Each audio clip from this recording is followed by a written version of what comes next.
My wife exposed her 3-year affair during a drunken night. She begged for forgiveness, but I destroyed her life with a plan I had carefully prepared. Last weekend, I was supposed to be on an overnight trip with the boys to watch the game 2 states over. We'd been planning it for months, but Daryl's kid got sick at the last minute, so we had to cancel. No big deal, it happens. I figured I'd surprise Heather, my 32-year-old wife of 8 years, by coming home early. Yeah, I know how that usually goes in these stories, but trust me, what happened next was somehow worse than walking in on her with another dude. As I pulled into our driveway around 9:00 p.m., I noticed several cars parked outside. I recognized Michelle's Subaru and Kathleen's Honda right away. Heather had mentioned having the girls over while I was gone, so this checked out. I was about to walk in the front door when I heard them all on our back deck through the side gate. They were being loud, wine-drunk loud. I was going to head around back to say hi when I heard my name, so I paused. Call it instinct or whatever. Griffin is just so... Heather was slurring her words slightly. The girls all giggled. Oh my God, I still can't believe you've kept this going so long, Michelle's voice chimed in. He's too stupid to realize I've been cheating for years, Heather practically shouted. They all roared with laughter. I literally froze mid-step like my brain just stopped working for a second. Sutton's been the best decision I ever made, Heather continued. Last week, while Griffin was working late, Sutton came over, and we did it right on the couch where Griffin takes his precious naps. More cackling laughter. No, the sacred nap couch? Kathleen shrieked. Like this was the funniest thing ever. You should have seen how sweet Griffin was the next day, making me breakfast. If he only knew what his precious wife had been doing the night before. My stomach dropped to my feet. I felt like I'd been punched. That breakfast? I'd made her favorite avocado toast and those fancy eggs she likes, brought her coffee in bed, and told her I loved her. I don't know how long I stood there listening to them swap stories. My whole body was shaking. I learned that my business trips were her favorite times to have Sutton over, that they'd been sleeping together for over 3 years, and that she'd even been with him the weekend of my dad's funeral when she claimed she had food poisoning and couldn't attend. I didn't confront them or make a scene. I just silently walked back to my car, drove to a nearby Target parking lot, and sat there until I could breathe again. I must have looked insane. A grown man hyperventilating in his car at 10:00 p.m. on a Saturday. Once I could think straight, I called Daryl. Thank God his kid was feeling better, and he picked up. Dude, my whole life just imploded. I told him everything. Don't go home tonight, he said. Come crash here. We'll figure this out. At Daryl's place, I paced the living room for hours while he Googled divorce lawyers. My mind kept replaying all these moments from the past few years that suddenly made sense. The girls' trips where she came back with barely any photos. How she'd started keeping her phone face down. The unexplained charges at hotels less than 30 miles from our house. All those nights she was showing houses to clients after normal business hours. I felt like the biggest fool on the planet. Around 3:00 a.m., I got a text from Heather. Girls are crashed here. Hope you're having fun with the boys. Love you. I nearly threw my phone against the wall. The audacity. You need to be smart about this, Daryl said, taking my phone. Don't tip her off, not yet. The next morning, I pretended everything was normal. I told her I'd crashed at Daryl's after drinking too much. She bought it completely, even had the nerve to complain about having to clean up after the girls while nursing her hangover. Over the next week, I went into reconnaissance mode. When she was in the shower, I checked her phone, thousands of texts with Sutton, her client, going back years, hotel receipts, explicit photos. I took screenshots of everything and emailed them to myself. I checked our finances, hundreds of unexplained charges at restaurants I'd never been to, lingerie I'd never seen. She'd even used our joint account to book a weekend getaway while I was at my dad's funeral. Each discovery was like another knife in my chest. 8 years of marriage, all the times I defended her to my family when they said she seemed self-centered, all my plans and dreams for our future, our talks about starting a family next year, all of it meant nothing. I met with a divorce attorney on my lunch break, the most aggressive one in town according to Google reviews. She laid it all out for me. Document everything, secure your finances, prepare for the storm. Griffin, I see this every day, she told me. You're doing the right thing by not confronting her yet. The more prepared we are, the better position you'll be in. That night, as I watched Heather laughing at something on her phone, probably texting him, something inside me changed. The pain was still there, but suddenly it was like ice water in my veins instead of fire. I realized I didn't just want out of this marriage. I wanted justice. See, Heather built her whole identity around being respected and admired, her social status, her reputation, her image as this perfect wife, with the perfect life that she carefully curated on Instagram. She prided herself on being the one everyone came to for advice, the moral compass of her friend group. And now, I had proof that it was all a lie. I started making moves, transferred half our savings to a new account in just my name, password-protected important documents, made a detailed list of all our assets, photographed everything valuable in the house, all stuff my lawyer recommended.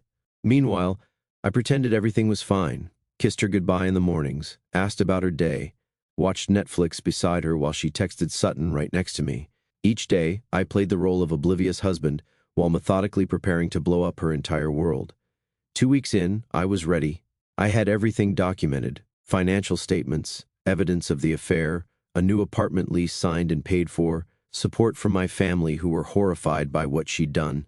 The hardest part was keeping my cool when she'd look me in the eyes and lie, when she'd say I love you before bed, when she suggested we start trying for that baby next month. Each time I wanted to scream in her face, but I stayed calm because I knew something she didn't. The woman who laughed about how stupid I was had no idea I was about to become the most methodical, unforgiving force she'd ever face, and I was going to do it all completely by the book. Overheard wife bragging to friends about cheating for years. Instead of confronting her, I've spent weeks gathering evidence and preparing the most comprehensive divorce strategy possible. The countdown to D-Day has begun. Financials, this was priority number 1. I'd already moved half our savings to my personal account. Next, I documented every single expense related to her affair, those hotel charges, itemized the dinners she claimed were with clients, but were actually with Sutton, spreadsheeted the lingerie she bought for him, photographed the receipts. My lawyer said this could be considered dissipation of marital assets. Basically, she spent our money on her affair. I also froze our joint credit cards, told her there was suspicious activity, and the bank was sending new ones. Technically true, LOL. This gave me time to remove her as an authorized user on my main card. The look on her face when her card got declined at Sephora, priceless. She called me, ranting about how embarrassing it was. I just played dumb and said the new cards must be delayed. Property, I quietly moved my important stuff to my new apartment. Not everything at once, just irreplaceable things like my dad's watch, family photos, and important documents. I did this while she was showing houses, also known as screwing Sutton. Each time I moved something out, I replaced it with a cheap duplicate or just rearranged things so she wouldn't notice. The evidence packet, this is where Daryl was clutch. He helped me compile everything into what we called the nuclear file. Screenshots of texts, photos, hotel receipts, credit card statements, a timeline of her affair, and a USB with recordings of her phone calls with Sutton. We're in a one-party consent state. I made multiple copies, one for me, one for my lawyer, one for Sutton's wife. Yeah, I found her. Laura seems like a nice lady who had no idea. And one that would eventually go to Heather's parents. The social angle, this was tricky.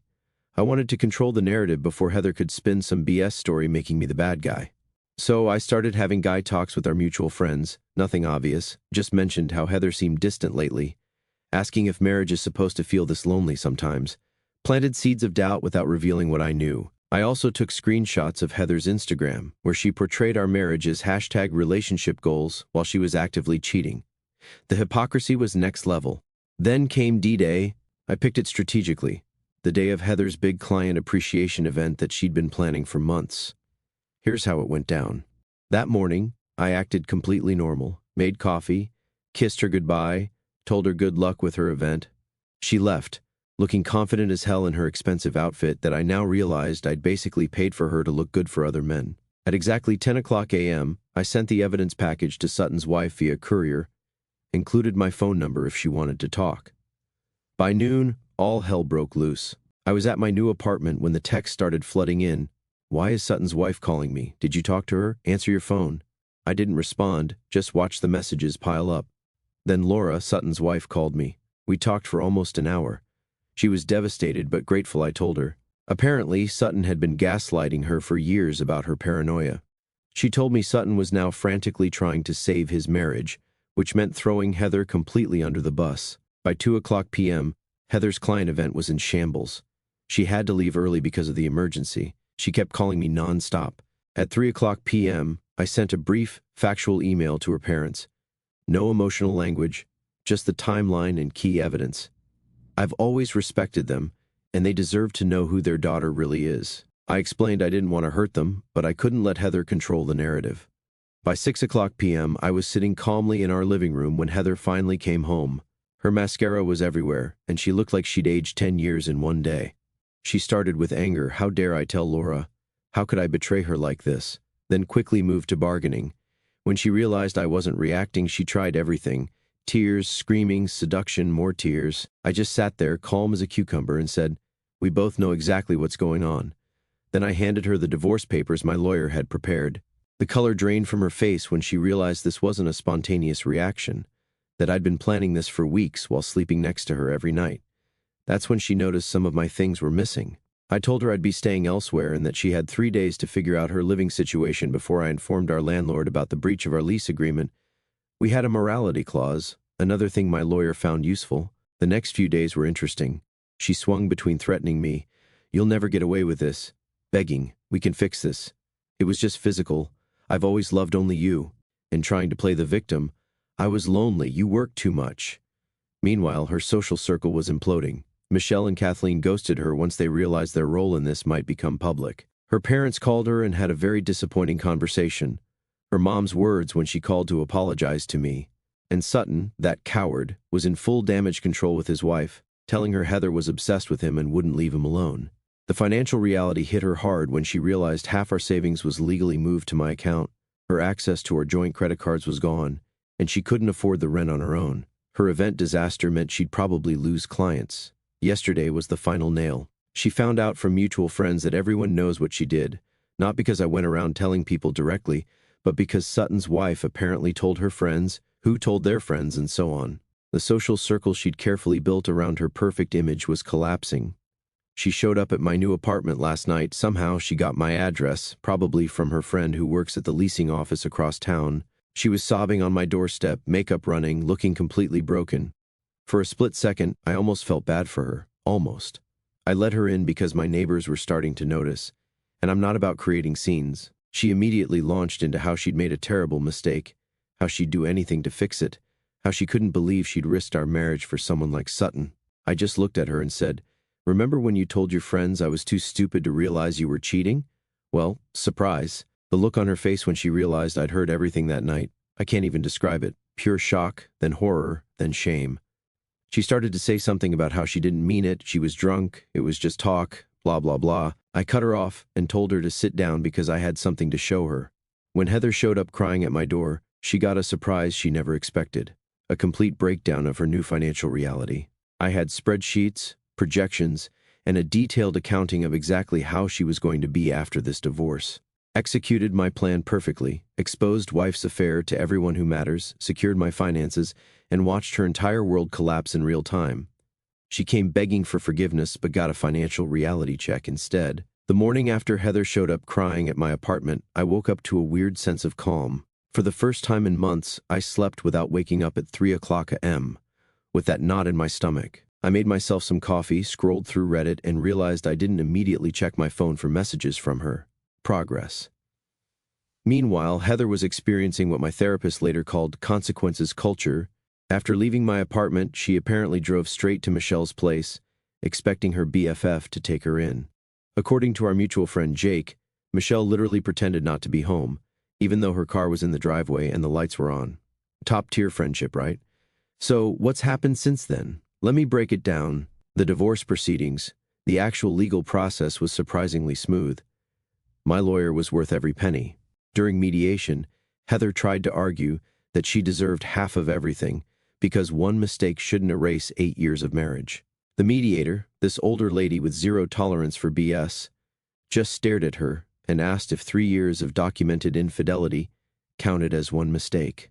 When Heather realized her usual tearful routine wasn't working, she switched to threats, said she'd drag my name through the mud, tell everyone I was abusive I wasn't, and make the divorce as painful as possible. My lawyer simply slid the photo evidence of her with Sutton across the table and reminded her that Maryland is a state where adultery can impact alimony decisions. The look on Heather's face was priceless, like when you realize you brought a knife to a nuclear war. We settled 2 weeks later. I kept my retirement accounts and most of our assets. She got enough to start over, but nowhere near the lifestyle she was accustomed to. The judge actually told her she was fortunate, given the circumstances. The financial fallout, this part was tough to watch, even for me, Heather had to move in with her parents in their retirement community at 32, from our luxury apartment to a guest room with floral wallpaper and a twin bed she'd had since high school. She tried to keep up appearances on Instagram for a while, lots of cryptic quotes about growth, and trusting the journey with strategic angles that didn't show she was living in her childhood bedroom. But social media is weirdly transparent these days. People notice when you're suddenly posting throwbacks instead of new content. Her financial situation went from bad to worse when she lost her job, not directly because of the affair. Her boss didn't care about her personal life, but because she kept missing work and showing up late. Depression, probably. Can't say I didn't understand that part. The social aftermath, this was the most fascinating part to watch unfold. Our social circle fractured in ways I never expected. Team Griffin, Daryl, obviously, Jake and his wife, most of my coworkers, and weirdly Heather's cousin Tina, who apparently always knew Heather was selfish. Team Heather, initially just her parents, but even they were keeping her at arm's length, according to family gossip. Then she somehow reconnected with Kathleen, who had gone through her own divorce and was in a men or trash phase. Team nobody, most people just distanced themselves from both of us. Can't blame them. Nobody wants to get dragged into divorce drama. The strangest development was Michelle. After ghosting Heather initially, she reached out to me on Facebook to check how I was doing, asked if we could grab coffee sometime. I declined. Something about the way she jumped ship the moment Heather was struggling felt off to me. The Sutton situation, Laura, Sutton's wife, and I kept in touch, not romantically. We were just two people processing similar betrayals. We'd grab lunch every few weeks and update each other. Sutton apparently tried reconciliation tactics straight out of a bad rom-com, standing outside their house with a boombox, sending massive flower arrangements to her workplace, even trying to get their pastor involved. None of it worked. Laura filed for divorce 3 weeks after D-Day and moved in with her sister in Pennsylvania. Last I heard, she's dating a kindergarten teacher who coaches Little League on weekends. Good for her. Sutton tried to reach out to me, sent this long text about how we're both victims and how Heather pursued him aggressively. I just responded with, which felt both dismissive and perfectly adequate. My personal journey, this part's harder to write about. The first month after moving out, I basically became a hermit, worked, came home, ordered DoorDash, binged whatever was new on Netflix, slept, repeat. My apartment looked like a college dorm. Mattress on the floor, 1 pot, 2 plates, no decorations. Daryl finally staged an intervention, showed up one Saturday morning with bagels, and forced me to actually talk about how I was feeling. I'm not much of a crier, but man, that day was rough. I told him things I hadn't even admitted to myself. How beneath the anger, I was just sad. Sad about the years wasted. Sad about the future I thought I had. Sad that someone I trusted completely could betray me so casually. After that, I started therapy, found this guy through BetterHelp who specialized in betrayal trauma. He didn't try to push reconciliation or forgiveness or any of that Hallmark card BS, just gave me practical tools to process what happened and move forward. Small steps followed, got a proper bed frame, joined a local soccer league, actually accepted invitations to social events instead of making excuses, started cooking again, instead of living off frozen pizzas and protein shakes. 2 months ago, I went on my first date since the divorce. Nothing serious, just coffee with a woman I met through a meetup hiking group I joined. It was awkward as hell. I'd forgotten how to have a normal conversation with someone new, but it was a start. The final confrontation, last week something unexpected happened. I was at Home Depot, buying paint for my new place, finally got tired of staring at white walls, when I literally bumped carts with Heather. She looked different, hair shorter, clothes less flashy. For a split second, neither of us knew what to do. Then she asked if we could talk for a minute. Against my better judgment, I said yes. We sat on a bench outside, both holding our Home Depot bags like shields. She started with an actual, genuine apology. No excuses, no blame shifting, just acknowledged how badly she'd hurt me and how she'd been working on herself to understand why she'd done it. I won't lie, part of me was waiting for the manipulation, the tears, the attempt to get back together, but it never came. She just wanted me to know she was sorry, that she was in therapy too, and that she hoped I was doing okay. Then she told me she was moving to Chicago for a fresh start, had an interview lined up, and was staying with a college friend until she found her own place. The weirdest part? I realized I felt nothing, not anger, not pain, not even satisfaction at how things had turned out, just nothing, like watching the finale of a show I'd stopped caring about halfway through. We said goodbye awkwardly, no hug, just a nod. As she walked away, she turned back and said something that stuck with me. I know it doesn't matter now, but I really did love you. I just didn't know how to love anyone properly, including myself. I stood there, watching her drive away, thinking about how 6 months ago, that interaction would have destroyed me all over again. Now, it was just a strange Tuesday afternoon errand with an unexpected bump into someone from my past. Where I am now, my new place is coming together. It's smaller than the apartment we shared, but it's mine. No emotional landmines, no memories lurking in corners, just a space that's slowly beginning to feel like home. Work is good, friends are good, I'm good, most days anyway. There are still moments when a song comes on or I see something that reminds me of her and it stings, but those moments get fewer and further between. Yesterday, I deleted all the evidence files from my computer, kept backups on a drive locked in my safe just in case, but I don't need those screenshots and timelines taking up space in my digital life anymore. It felt symbolic somehow, like clearing browser cache but for my actual life. I've started dating someone new, taking it slow. She knows the basics of what happened but not the ugly details. She's patient with my trust issues and doesn't push when I need space.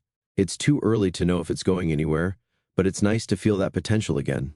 As for Heather, I heard from her mom, who still sends me birthday cards weirdly, that she's actually doing okay in Chicago, got the job, found an apartment, making new friends. Part of me is genuinely glad, not because I wish her well particularly, but because it means this chapter is truly over for both of us. The woman who laughed about me being too stupid to see her betrayal ended up learning the hardest lesson of all, that actions have consequences, that reputations take years to build but moments to destroy, and that once trust is broken, some things can never be repaired. And me? I learned that I'm stronger than I knew, that starting over isn't the same as giving up, and that the best revenge isn't destroying someone else's life. It's rebuilding your own better than before. Divorce finalized, ex-wife moved across the country, and I'm slowly putting my life back together. The complete dismantling of her life happened mostly through natural consequences, and my renaissance is still a work in progress.